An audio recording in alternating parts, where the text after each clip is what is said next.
Gabi na ito is actually very special because we will be talking about not one but two important organs and concerns in the human body, and that is the liver and also the colon.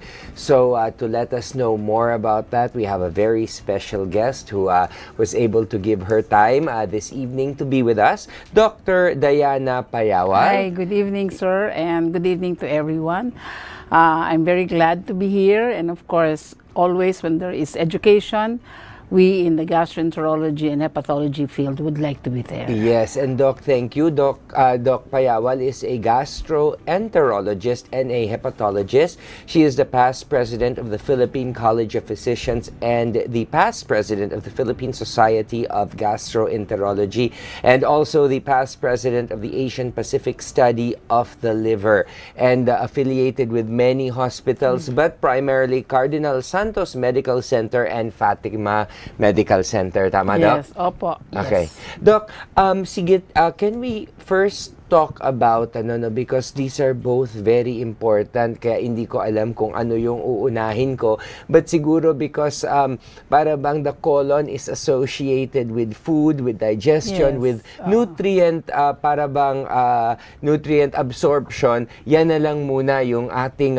colon or large intestine na lang muna ang pag-uusapan natin. So para Doc, sa ating mga televiewers, ano po ang itong colon na ito na tinatawag? Well, ang colon is the harbor of the dirty. Kunyari, kumain ka, pupunta sa tiyan, then it will be digested and then brought to the small intestines. And it is the large intestines that carries the excess of the food. Kaya nyo nilalabas as stools. I see. As feces. So, in any event, the colon is is actually it's a dirty organ. Yes, kasi of course. yun na yung dapat na ilabas mo. And therefore, if you have any problems related to the GI tract, yun po yung nagiging problema, ang colon. Ito ang common dahil yun nga dirty siya, di ba, Yes, Doc? At saka it is the end point. So para bang digestion starts, di ba, in the stomach and the small intestine. Absorption of water happens in the colon. And then, that is why your stools are supposed to be hard. Diba? So pag ang stools mo is soft, ibig sabihin, or watery, there's some problem in the colon, you probably have an infection. I see. Ngayon, one of the most common causes now of GI problems that we have is colon cancer. I see. Dito sa Pilipinas, it is one of the top 10. No? It's actually number 4 of the top cancers in the Philippines. Of course, the liver and prostate, the breast, are the ones ahead of it. I'm sorry, the colon is increasing, no? Siguro dahil maraming tao hindi nagpapa-undergo ng procedure to actually prevent it, no? So ang colon is, as I mentioned, colon cancer is most commonly seen among usually nasa 60s or 70s yan. But now we are seeing patients very early, 45 or even 50. And we don't know whether why it's becoming common in the earlier stage, probably because of the food we eat. Yes, no? So puro fast food, okay? Fast foods and all of this, with less of vegetables and fruits. And processed. And more of processed foods. Yun po ang basic to that. Of course, it's linked to a lot of things like alcohol drinking, smoking, and even vaping. Even smoking, Doc, is naapektuhan din ng colon. Siyempre, lahat yan. Smoking is related to GI cancers, to a lot of cancers in the organ. It's because you put in smoke. Yes. So, kumbaga, that misconception na kung kayo ay smoker, ay baga lang ang tatamaan, hindi totoo yun. That's not apektado yung halos lahat. All the organ systems, even vaping. I am very stern. I go with a Philippine cultural physician stand against vaping, and I admire our DOH Secretary Herbosa for coming up with a program against vaping. Because the best really is to just totally abstain, di ba? Yes, lifestyle is actually the first. But if you cannot like stop drinking or stop smoking, there are some lifestyle strategies or modifications we can help you. So, meron mga specialists, psychiatrists that can help you in stopping weaning you off these things. Correct. As in anything else naman, Doc, it just takes determination, di ba? Yes. Na-mention mo kanina, Doc, yung prevention, no? Ako, I always believe an ounce of prevention is worth tons and tons of cure pa nga. Pagka sinabi natin, like, since nag-uusap tayo about the colon, syempre kasi hindi ito kita, no? This is inside. And alam naman natin na karamihan sa ating kababayan natatakot po magpa-check up, no? Ano ang basic preventions na dapat natin malaman? First of all, there is already a recommendation of the Philippine Society of Gastroenterology that is actually being done by the DOH to have colonoscopy at the age of 45 to 50. Okay. So ito po ay because ang colon cancer in the Philippines is coming from a benign to malignant course. This is the Vogelstein theory. So may mga pasyente na may polyp, and if you have a polyp early on, we remove that because any polyp can have the risk of developing into cancer. So it's through time. I see. Okay. Ano ang itsura ng polyp? Kuntil po yun. It's a kuntil. And how is it different from, let's say, a tumor or a cyst? A tumor is, of course, hindi malignant na yun. Pagka sinabi mong tumor. Pag sinabi mong tumor, the concept is, of course, it's malignant. Ang benign, smooth pa siya, kaya pa namin tanggalin by our procedures. Pag mga cancer na bumapasok na yan sa ilalim, nabubulok na yung tissue, and that is where the problem lies. I see. That is why kanina sinabi mo sa akin that less people actually get into these procedures. Dapat po, alam natin na there are recommendations already, and the YAKAP program actually covers colonoscopy screening. I see. Kasi yun nga, no, Doc, colonoscopy is a little bit expensive, no? A little bit. Kasi yes, it is. Traditionally. Yes, but there is a YAKAP program, so when that includes a mammography for breast and colonoscopy for us. So generally at this point in time, there's really no excuse not to get your colonoscopy done already. Nakita ng gobyerno tumataas ang colon cancer. So anybody at the age of 45 to 50, you have to go to your doctor. There are programs that we actually adhere to. In fact, March is a colon cancer month, and at that time, most of the gastroenterologists will undergo diminished package. Yung ibig sabihin package, ibig sabihin yung pwede kang mag-PhilHealth only, yung mga ganon. Just to adhere to the concept of prevention of colon cancer. So ito talaga, if you want to check the health of your colon, it's really through colonoscopy. Wala na pong iba halos. Well, diba? of course, there are other strategies that we can do. You can do a FIT test. Ang FIT test po is stool exam with FIT test. Now, FIT is to isolate blood in the stools. I see. Okay. Blood that comes out in any part of our body is not common. So, pag lumabas ho sa puwet nyo yun, dapat ho, huwag nyo sabihin hemorrhoids lang yan. Kasi actually, Doc, good point. Maraming nagsasabi ng ganyan. Those are people, of course, it is common to have hemorrhoids, but you have to be sure that it's really coming from the lower part and not from the upper part. I see. Polyps bleed, inflammatory bowel bleeds, infection bleeds, and colon cancer bleeds. So all of these have one common symptom. Kaya kailangan you have to zero in kung ano talaga yan. Kasi di ba, Doc, lahat naman ng cancers, if caught in a very early stage, is still more manageable. Yes, I have already said that colonoscopy prevents colon cancer. Okay. Because at an early stage, we can do surgery of this colonic polyp. Hindi na lalaki to become cancer. It's totally different from breast. Breast from the start is small, it's cancer already. Colon takes time. So pag nakita namin yung pasyenteng late, ba't naman hindi ito sinabihan mag-colonoscopy? There are so many actors, actresses, presidents of the Philippines who died of colon cancer. And we should not be there because that is why the government has done its share. Nasa YAKAP program, nasa PhilHealth packages. So I think everybody should undergo this procedure. If not, do a stool exam with FIT test. Pag positive ho yung FIT, ibig sabihin may dugong lumalabas sa inyo. That's for colonoscopy ka na? Definitely. For colonoscopy. Okay. So kung ayaw mong mag-colonoscopy muna, stool exam with FIT test. This is still, kumbaga, it's less time consuming kasi syempre colonoscopy. Mahirap at kung positive, pupunta ka pa.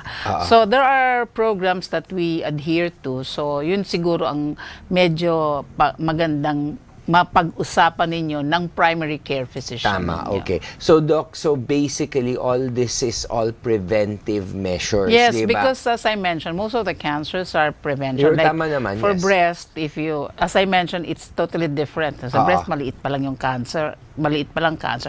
But you can prevent its spread, right? So through mastectomy, lumpectomy. Pero sa amin po,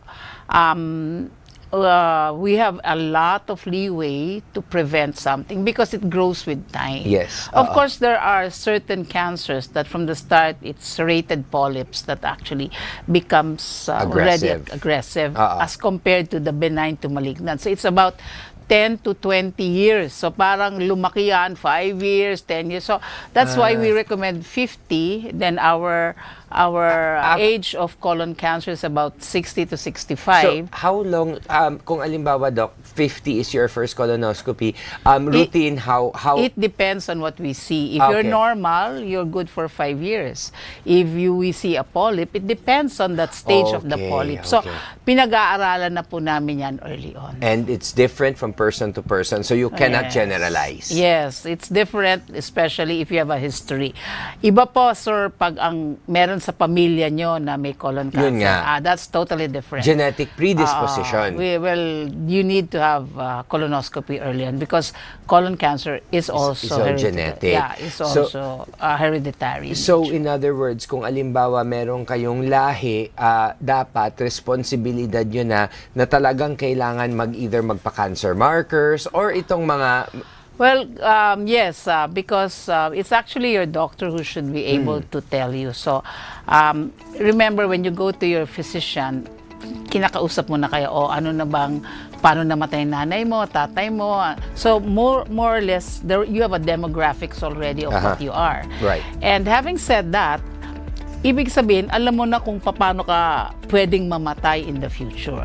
So like, if you have a liver cancer in the family, you have to be able to screen. So if you have patients, your father died of a heart disease, mag-ingat ka na rin sa iyong cholesterol. Yes. So Tama. these are things how you can actually be, because we feel that we should live longer than our parents. Yes. And also, Doc, no, bukod sa living longer, syempre we want the quality of life. Yes, of and that's the best way that you can do it is to do preventive measures. Kaya bago pa mangyari ay ina-address na natin. Tama? Opo. Okay. Yes. Doc, ito, other than bleeding, no, what are some of the other symptoms po Well, of you have a colon change cancer? in bowel habits. Okay. Kunyari dati, regular ka, biglang hindi ka madumi.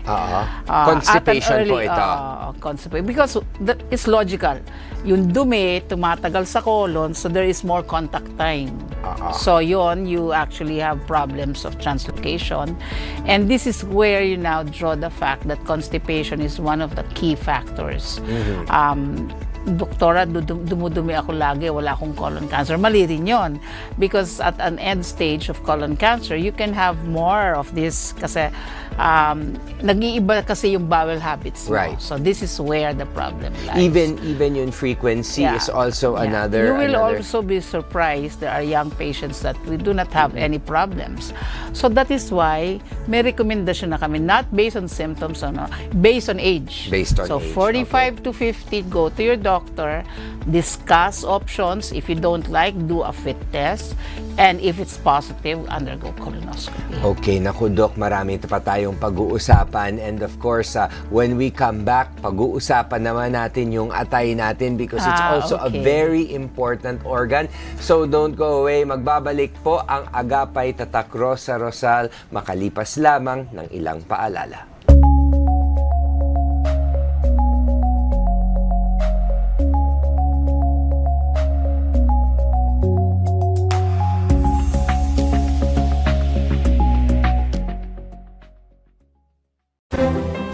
'25 was a meaningful year for Bingo Plus Foundation. As our purpose grew, it was time for a new chapter. Introducing DigiPlus Foundation. Education is the bridge to opportunities. Through the Future Smart program, we empower learners and educators nationwide. At DigiPlus Foundation, we multiply learning for a better future. Healthcare should come with no barriers. Kalusugan Plus delivers medical missions, and Embrace Plus mental health support, which empower every Filipino through compassionate and accessible healthcare. At DigiPlus Foundation, we multiply healing. One patient, one community at a time. Every dream deserves a chance. In Wish Plus, we grant wishes, empowering individuals, families, and communities together with their partners. At DigiPlus Foundation, we multiply hope, dignity, and possibilities. Disasters don't wait. Through the Bayanihan Plus program, we mobilize immediate response and recovery efforts. At DigiPlus Foundation, we multiply the spirit of Bayanihan across the nation. DigiPlus Foundation is committed to delivering on our promise to bring help within everyone's reach. When support becomes accessible, impact doesn't just grow, it multiplies.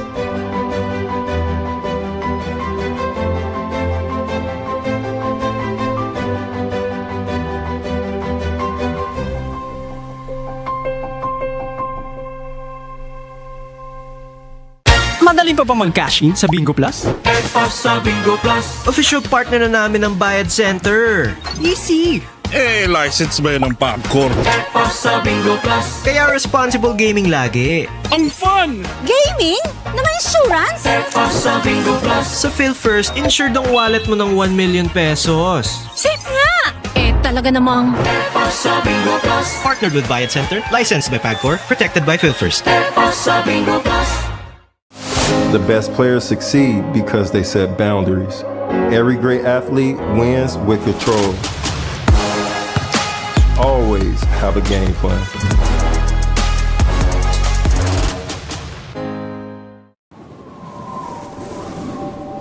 We want Dubai to be number one. That's the vision. Back then, it seemed like a desert dream. But we had brothers who believed that our desert is a land of endless opportunities, who believe nothing is impossible to a willing heart. The Filipinos. And so they came, the best and the brightest, with the will and the skill to build the biggest and the tallest.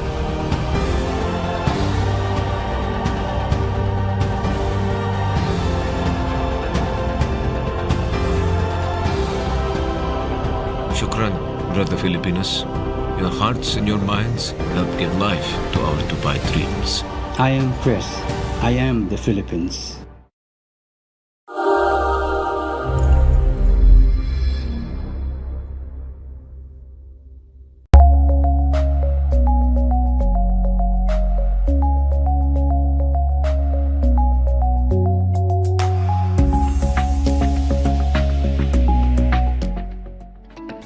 Nagbabalik po ang Agapay Tatak Rosa Rosal, and still with our special guest, Dr. Diana Payawal, a gastroenterologist and hepatologist.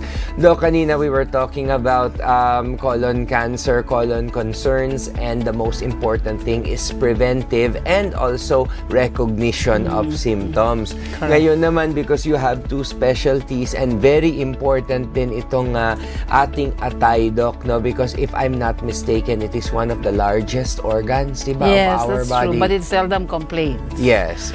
So, ang mga taong may sakit sa atay, may sakit na sila pero wala silang nararamdaman. It's asymptomatic. Once you develop symptoms, it's sometimes already in the end stage. Too late already. Kaya if we were talking about preventions and preventatives dito sa colon, mas more pa dito sa liver. The only way you can prevent the liver is to check it up.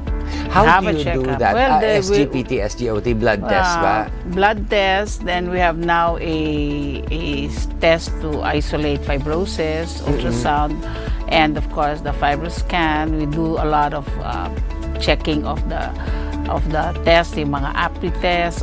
We do a lot because one test will not fit. I see. Ano yung Doc? Ano yung very basic? Like for example, kung di ba, when you have an executive checkup, usually andyan yung SGPT, SGOT. Yes, we used to think that that's a surrogate marker. Surrogate meaning, pag mataas siya, alam mo nang may sakit siya. Pero hindi totoo. Oo. Now, pag normal siya, you still have to go one step. Do Which an ultrasound. is ultrasound. And then, this is whole abdomen ba yun, Doc? Of the liver and the gallbladder and the pancreas, usually the upper. Part yan ng check-up eh. And then if you see fatty liver, you do a fibroscan. So we go, scan lang yun. Hindi ho yun yung CT scan. No. It's not, it's just like based on identification whether your liver has too much fat or is already matigas, cirrhosis. So, meron na ho tayo niyan. Technology was brought here to the Philippines. Okay. Doc, and usually pagka nagkakaroon tayo ng problema sa atay, no, like you said, basically with benign polyps, matatanggal natin yan, and usually we address the problem permanently until the next colonoscopy, kung meron man o wala. When you have a polyp, it undergoes histopath. Then you go back to your doctor. Hindi porke natanggal, that's it. So you go back to your doctor, identify, sir, ano bang klaseng polyp ang natanggal? That will tell you whether you should go back after 4 years or after 2 years or after 6 months. It depends. It depends on the character of the polyp. Now, for liver, ang maganda po sa liver, your liver regenerates back to normal. I see. So, you hurt it, uminom ka ng alak, tapos nakita mo, ay mali pala tong alak. You stop it, then it goes back. I see. So, kumbaga, it's more resilient. Yeah, so-called, but at a certain point, it does not go back anymore. So it depends. That's why they say occasional drinking. Like the recommendation now is no drinking. No drinking at all. Doc, yung sinasabi nilang red wine, yan, because that doesn't make sense. I will put my foot forward. Sinabi na ho namin that in cardiology they say 1 glass. Hindi na ho yan totoo. Kasi yung 1 glass, nagiging 2 glass, or sometimes you do it every day. So, when you drink every day, that's 1. When you binge drink, kunyari, tapos ng trabaho, I presume mga lalaki po itong nandito, mga cameraman, minsan nagbi-binge drink yan. So, ibig sabihin, iinom ka ng 2 to 3 bottles of beer in 2 hours. Which is... Okay.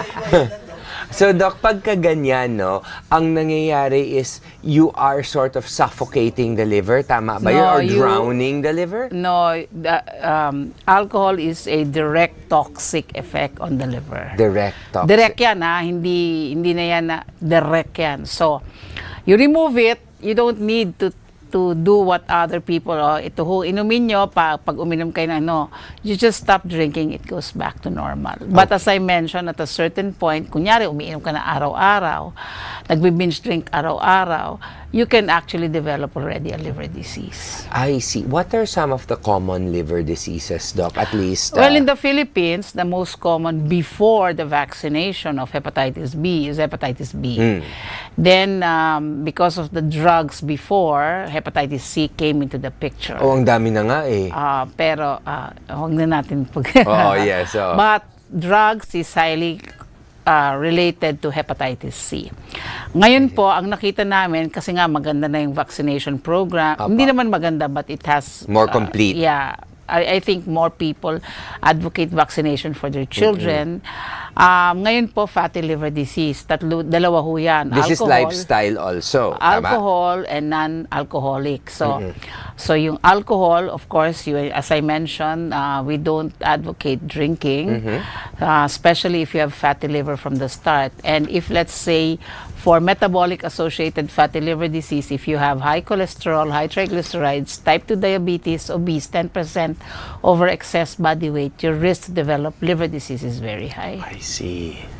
So, nako, definitely you also have to know yourself and you have to... Yes, at a certain point, maganda hong malaman kung what, let's say, hindi naman, alam niyo naman ang mga Pilipino, sir, lahat ho yan may inom ng alak. Okay.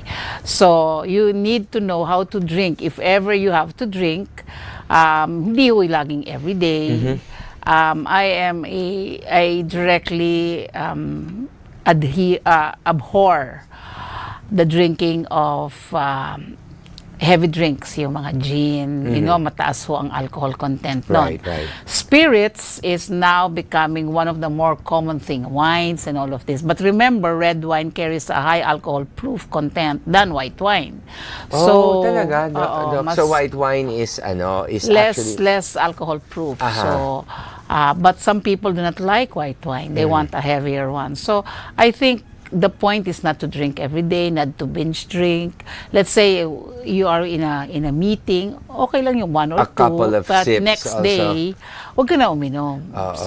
But as I mentioned, our recommendation is not to drink, especially if you have diabetes, you have fatty liver disease. Okay, kasi it can definitely... It can aggravate. You can have 2 diseases, and that makes you prone to a more common liver disease. But the good thing about it is, alcohol, if you stop drinking, you can revert your liver disease. O revert, ibig sabihin, meron kang fatty liver, fibrosis, pwede hong maging walang fibrosis, and you can go back to a normal. Depending on yung para bang how good you are. How good you stop drinking.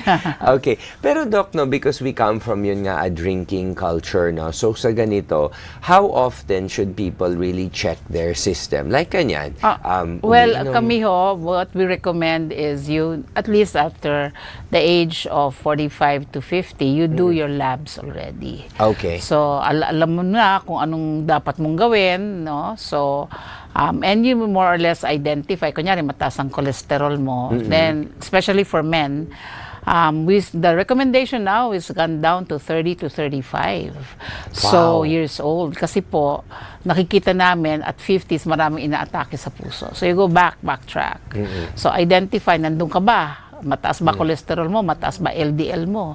So, this is where you now draw Pag mataas ang LDL mo, so lifestyle, pag hindi makuha, may mga gamot. Okay. And these are usually maintenance medicines already, no, Doc? Maintenance in the sense that you put it down, and once it's down, then you keep can it down. actually, You can keep it down. And that is where lifestyle change will factor in na, di ba, Doc? Yes, correct. Kasi kung para bang ang pagkaganyan, kailangan gumawa ka rin ng hakbang to be responsible for yourself. Correct. I think what the key factor here is lifestyle. It should be something, kaya nga lifestyle, buong buhay mo na yan.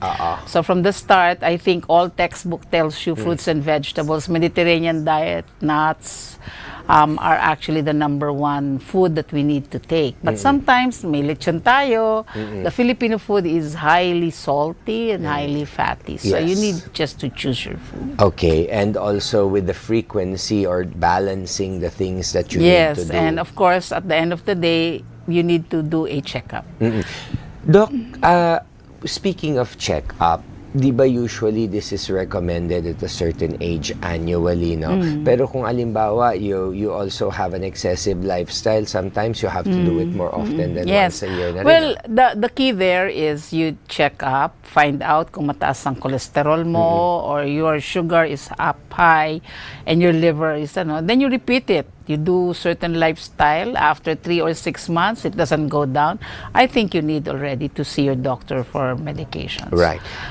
So I think the bottom line here is identifying that you need to change, but sometimes that doesn't work. I guess a lot of you would like to do weight reduction.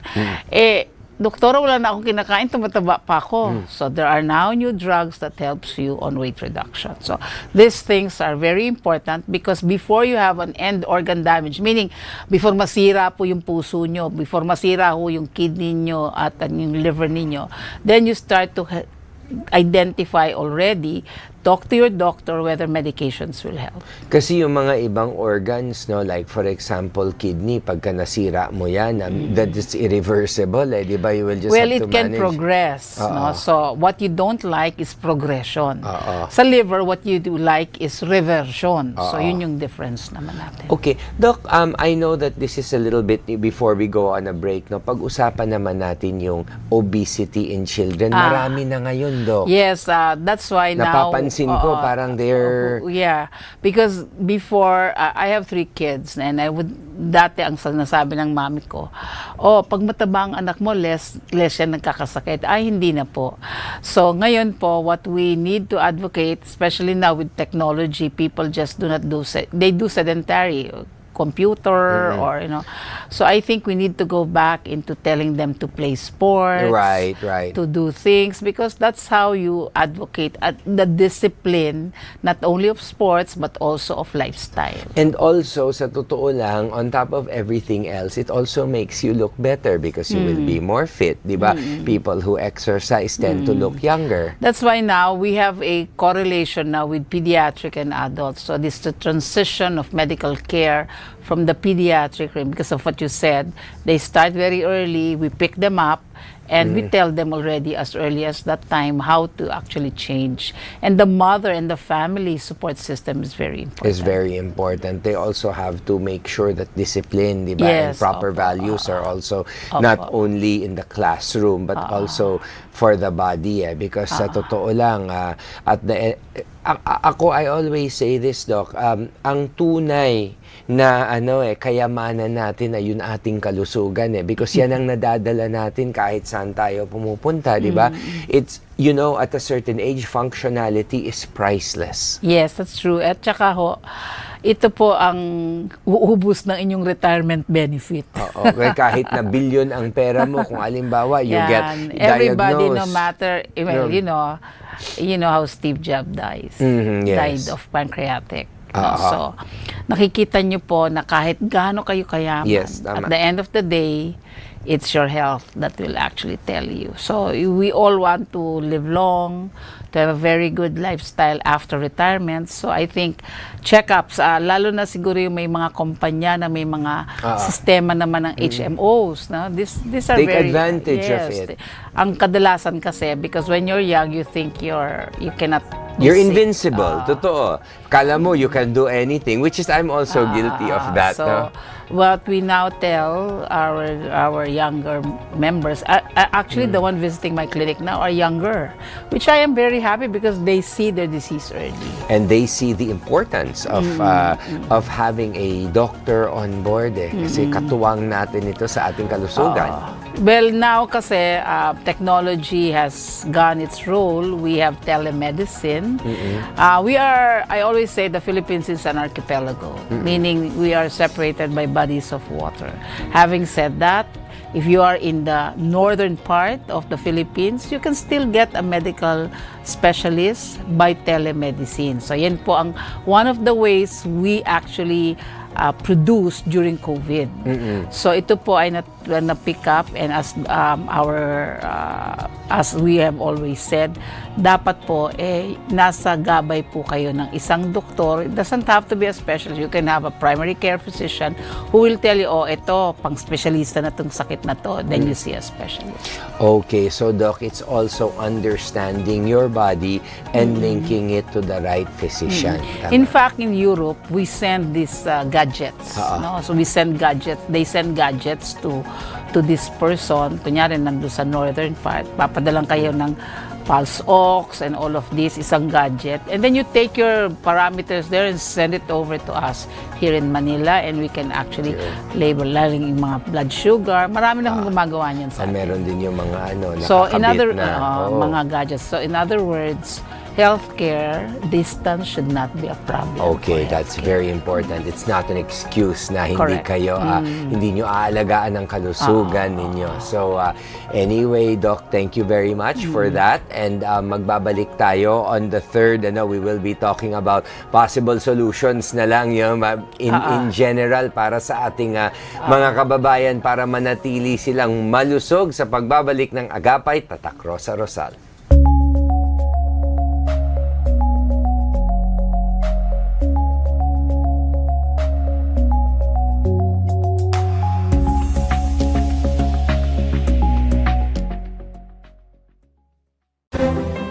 '25 was a meaningful year for Bingo Plus Foundation. As our purpose grew, it was time for a new chapter. Introducing DigiPlus Foundation. Education is the bridge to opportunities. Through the Future Smart program, we empower learners and educators nationwide. At DigiPlus Foundation, we multiply learning for a better future. Healthcare should come with no barriers. Kalusugan Plus delivers medical missions and Embrace Plus mental health support, which empower every Filipino through compassionate and accessible healthcare. At DigiPlus Foundation, we multiply healing. One patient, one community at a time. Every dream deserves a chance. In Wish Plus, we grant wishes, empowering individuals, families, and communities together with their partners. At DigiPlus Foundation, we multiply hope, dignity, and possibilities. Disasters don't wait. Through the Bayanihan Plus program, we mobilize immediate response and recovery efforts.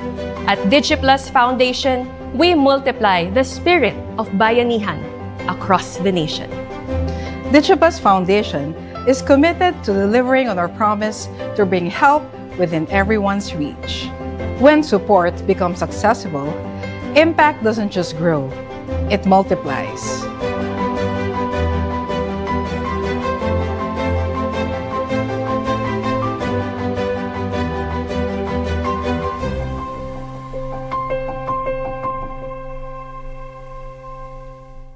Madaling pa mag-cash in sa Bingo Plus?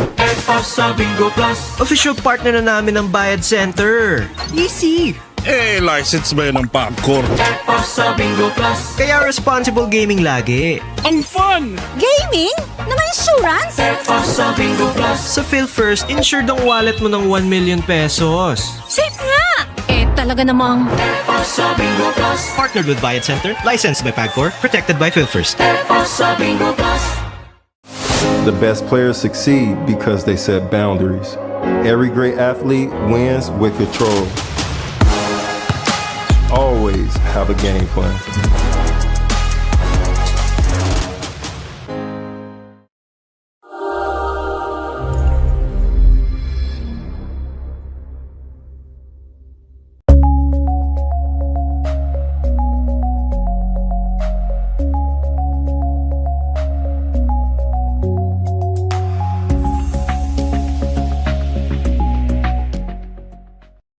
Nagbabalik po ang Agapay, Tatak Rosa Rosal, and on to our third and final gap po, body po. And still with my guest, Dr. Diana Payawal, of course, gastroenterologist and hepatologist. Do, kanina off-cam, no, nag-usap tayo about tattoos. No? Siyempre, I did not because quite... I see a lot of patients with tattoo. Yung sleeve tattoo, yung buong kamay. So, I think one of the things that we as hepatologists would say is you be careful because alam na natin that it can transmit hepatitis C. I see. Hepatitis C. In particular. So, okay. why? Because, yes, they changed the needle, but they don't change the solution. I think we have to be very careful with that. Plus, the solution itself carries, of course, some chemicals that because can affect this is the body. foreign, foreign. Ngayon, ang gusto lang namin is you understand the disease. So, I always tell our younger members, kasi yung sleeve tattoo, uso-uso yan, yung buong kamay, buong paa, no? Just be careful. Okay. So, kailangan you also have to have a responsible, kailangan, kumbaga, suriin ninyo yung tattoo artist also. Well, it's an art, but I have reservations over it. So, kumbaga, in other words, if you can just avoid it, better to just get a henna tattoo. Siguro o gano'n na, magpalagay ka na ng maraming henna tattoo. At least, mababago-bago po nyo pa. Because hepatitis B and C is related to tattoo, to, of course, blood transfusion, anything that you need. Kasi minsan pag nagtatattoo, di ba, they use needles, they use these things. So, ayaw natin po yun. Because the skin can absorb it. It is also invasive in its own way, di ba? Yes, and I know that there is an art behind it, but as I mentioned, you just have to be careful when you do it. Okay.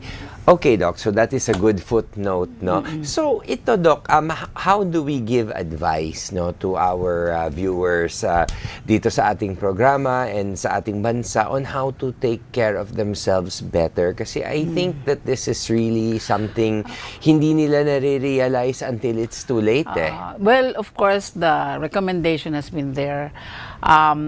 Any doctor will tell you to eat properly. I think that's basic. Away from processed foods, away from alcohol. Those that are like smoking and vaping, I think that's a lifestyle that you should really avoid. And Doc, like off-cam kanina, sinasabi natin, babalikan ko lang yan, kasi maraming tao iniisip nila na vaping is safe and smoking is not. Just for clarity, hindi totoo yun. It's the same. And even worse, because in smoking, it's nicotine. Okay. In vaping, you don't know what the chemicals are inside that little thing. So I think we have to be very careful on that. I've seen, I'm a GI, so gastro. So I see its effect in ulcers, in esophageal ulcer, esophagus na, ulcer. Ang hirap po i-treat yan. And then even in peptic ulcer disease, it has been linked. So it has been linked to a lot of things. This is a new disease. This is a new chemical that we're putting in our body. So we have to be very careful when you do this. Now, all textbooks will tell you fruits and vegetables, and of course, as I mentioned, Mediterranean, gulay, nuts, brown rice, all of this.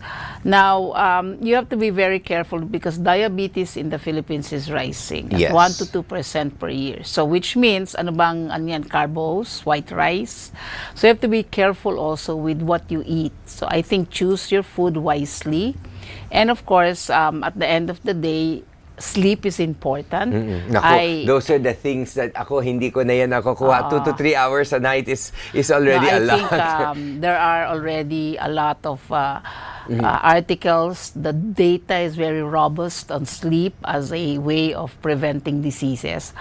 So I think it's lifestyle at the end of the day. Now, of course, with this, you have to have your doctor to remind you what to do sometimes. And at the end of the day, it's you. So kahit sabihin ng doktor mo, isang oras ka nakikipag-usap, ganito gawin mo, ganito, paglabas mo, kakain ka ng fast food. So these are things that you need to actually enhance. Now, at the end of these things is, of course, a very good family support system. So of course, ayaw natin yung malungkot ka, depression, mental health, these things.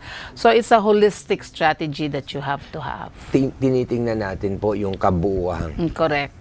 So everybody has a way of adjusting to things. No? So maybe for you, sleep doesn't work. But for me, it does. So you need to identify, you need to study your body. I always tell them, study your body. Kasi individualistic na ngayon na precision medicine na po. Hindi lahat ng pwede kay sir, pwede sa akin. Yes, tama. So, you need to identify what is good for you. At saka, wag tayong siguro self-medicate because mahirap. May mga ibang tao ito ang kasi, ganito ang naramdaman ko rin yan, tinake ko ito. We are coming up with our guidelines on drug-induced liver injury from herbal medications, from yung pampalaki ng katawan, these things that you do in the gym. Yung mga whey sa akin protein. ang exercise, no? And then from drug-induced or medication. So our guideline from the Asian Pacific Study of the Liver, of which I am very fortunate to author, will be out already in 2 or 3 months. Wow, that's amazing. So para bang this is also ways for people to understand their bodies. And that not all medications or not all vitamins are good for you. There are some medications that claim to be supplements that claim to have good health. So, hindi po lahat yun totoo. And also, yung mga lalong-lalo na pagka nagtitake kayo ng antibiotics, so you can develop this. These are medications that are good, but for certain people, it has side effects. No? I will give an example. Siguro yung mga antibiotics na sinasabi, they can affect the liver. Yes, and kidneys. And if you have a liver disease, these are the antibiotics that you should not take. So, I think identification of the disease itself is and also, you have to take the whole cycle kasi if not, you will have that multiple drug resistance also. Yan ang problema ngayon sa TB. So, tuberculosis in particular, no, because they feel better after 1 month, they stop taking it. The recommendation is 6 to 9 months. Right. And the government has even done a strategy for resistance wherein you have to take the drug in front of the doctor. Araw-araw po yan? Pupunta ka sa center, inumin mo yung gamot. Kasi nga, pag tumaas ang resistance, lahat po tayo damay. Right. Because it's a highly contagious, di ba? And no medicines will be able to help us. So at a certain point, you take 4 drugs, 5 drugs. So these are things. It also happens in antibiotics. No, that's why the antibiotic stewardship program of the hospitals and of the PISMID is actually working for that. So hindi lahat ng sakit kailangan ng antibiotic. So that is why you don't abuse these things. So you also have to understand and respect medicines and how to take them. Hindi porke dito sa atin available, kaya niyong uminom. So I think we have to be very careful on that. So I guess for me, the way I will look at it is you study your body with a doctor, be able to go for checkups. As I mentioned, YAKAP program, we did already our program for that. So the government is supporting you, so do it as often as you can. Go to your primary care physician, go to a YAKAP program doctor, para you can identify what is your problem in the next 4 or 5 years. Ito naman, Doc, it's also, a popular question from people. Kasi ngayon, unlike nung panahon ko, na meron talagang oras ang mga tao to have breakfast, lunch, and dinner, na meron talagang oras. Alam ko na intermittent fasting. Hindi rin naman, Doc, no? Because ngayon, iba-iba ang uri ng trabaho, Yes. So, para bang hindi na tayo nagkakaroon ng talagang tamang oras. Correct. So, many people nga revert to fast foods and processed foods because wala silang oras. It's just yung para lang laman siya na sinasabi, no? And I know this is what's causing a lot of lifestyle diseases. Ano ang dapat gawin ng mga taong ganito? Like, di ba, Doc, minsan, call center is one. People with multiple jobs. Hindi na natin or walang oras para mag-prepare ng masustansyang pagkain. Ganon. Yes, we all fall into this trap. Even doctors, we do 24 hours duty, even 48 hours duty. But we survive because nakikita namin na if we don't also take care of ourselves, we also develop the diseases that you see in patients who actually have that kind of a lifestyle. So I think the key factor there is to be able to adjust properly. Hindi naman porke nasa BDO ka or hindi ka natutulog sa gabi, di matulog ka sa umaga. Get your 8 or 10 hours of sleep there. The recommendation is 8 or 10 hours. But we found out that even those working in BDOs, no matter if they have an 8 to 10 hours sleep, they still have the same disease. So I think that's why it's important. What I do if I have a BDO patient that has to have this magnitude of work, nakita ko may sakit, I write the supervisor, can you transfer her to a strategy? Kasi yung circadian rhythm natin nag-iiba. When you work day and night shifts. Nag-iiba po talaga. So, and we found out that no matter how much you say, kasi you cannot sleep in the day. Kasi bukas ang ilaw. At saka there's so many things going on. Ako nung nag-start ako bilang reporter at saka nasa graveyard shift ako, ang hirap eh. Parang yung you try to sleep during the day pero definitely you will wake up because you have other responsibilities that are needed during the day. That's true. That's why the lifestyle of patients, of our younger members, I think most of you here work at night, no? So I think you just have to adjust and get the 8 hours sleep, make sure that you eat the Mediterranean diet, fruits and vegetables and nuts, and of course more on less on red meat. Yes, and red don't meat, fall into the trap of drugs to make you awake or drugs to make you lose weight. Drugs to make, of course meron na ho ngayong mga I need to correct that. There are a lot of good drugs that helps you lose weight. I see. So this needs to be under a physician. Kasi, supervision. Yan ang, if you were listening to Trump, it's a very expensive, but Trump understands that obesity is killing America. So ang ginawa niya, binabaan niya yung gamot. Ang galing nga ng sistema na they actually help in addressing. But you know, the government is addressing. As I mentioned, let me reiterate, YAKAP program, make use of that. Right, because it's there for you. Yes. So Doc, for our viewers po na nais pang mas personal ang tanong, saan po kayo nila Well, pwedeng... I'm with the Cardinal Santos Medical Center and of course with Fatima University Medical Center. So you can just call and they will be happy to entertain you. We have programs in both. Kung colonoscopy lang ang problema, I have programs in both. I handle the Antipolo and the Valenzuela area. So this is meant for the community. Right. So for the metropolis, I have Cardinal Santos. So we all have programs in all of these centers. I think that's a mandate of most of the doctors to be part of programs that will help address these disease entities. Okay. So thank you very, very much once again for giving us your time, It's my Doc, pleasure and I hope I was able to transmit the information. Kasi yun nga, again, many people are scared. You know, I don't know whether they're scared or whether they're scared to find out. You know, but either way, it's bad. Kasi kailangan, the earlier you find out, the easier. And the more you can do stuff about it, di ba? Correct, yes. And there are support programs yes. to help you. So let's be responsible, let's respect our bodies, and let's move towards a healthy, long life. So thank you, Dr. Diana Payawal, Gastroenterologist and Hepatologist, past president of the Philippine College of Physicians, past president also of the Society of Gastroenterology, and past president of the Asian Pacific Study of the Liver. Thank you, sir. It's a pleasure to be here. Thank you. And once again, I hope that marami kayong natutunan dito sa episode natin ng Agapay. And again, next week po, please be with us for your teledoctor na rin tayo dito somehow. Although hindi tayo nagbibigay ng any diagnosis, but at least yung mga viewers natin na meron man nararamdaman na hindi nila ma-recognize, at least we can lead you into the right direction. Yeah, okay. Okay. I understand. Thank you. Thank you very much. Until next week, nagpapaalam na po sa ngalan ni Rosa Rosal. Ako po si William Thio para sa Agapay. Thank you, Dr.